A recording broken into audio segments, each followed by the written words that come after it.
Deb, what do you think what do you think is there like a fear or the hurdle that an owner has to get through or get over to move from like just outsourcing, even if they're having 4 orders a day? Is there like a mental hurdle, maybe a fear of, hey, what if I hire this person and then all of a sudden I don't have as much work as I thought? Is there something that they have to think about, like a mindset shift that you see owners go through? You mean owners of PMCs? Yeah, yeah. Yeah, there's a fear of maintenance in general. I think there's just a stigma in general about maintenance. It's just the fear of the unknown. And you don't have to know maintenance really to jump in and figure it out. We're all very smart. We're entrepreneurs. We started a business. We can figure out maintenance. You learn from people That's the around you nicest as thing you've well. ever said about me, Deb, is that you think we're really smart. Never heard you say that. Sorry, keep going. So I didn't name names, Matthew, but that's all right. But you learn from people around you. So find some trusted, I call them advisors, maybe a good HVAC technician, third-party vendors, a good handyman that you work with part-time, and ask a lot of questions. And then as you build your own knowledge base, that's where it starts. And then your fear kind of dissipates.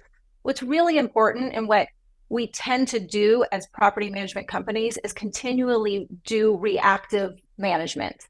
And that includes maintenance. Maintenance is the number one thing that touches every single part of the entire life cycle of when you onboard a property, from when it first gets it to when it exits.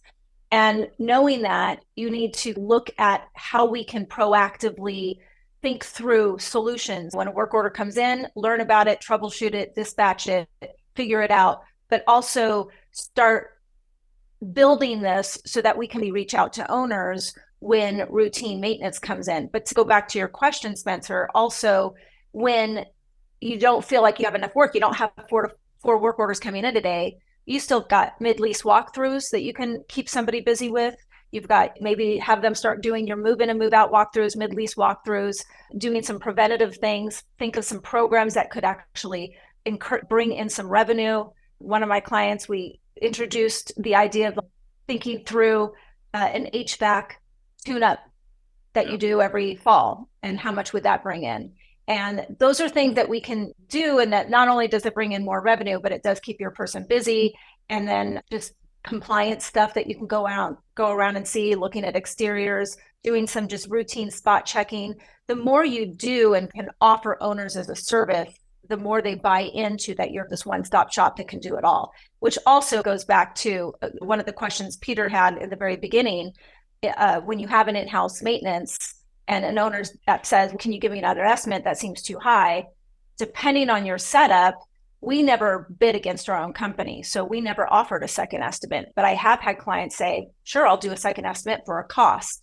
So again, you can bring in some revenue, but the more cater to an owner who's asking for 2 or 3 estimates, they already don't trust you. So we have to build that relationship of trust first, because having more estimates will piss off your vendors because they're not getting the work.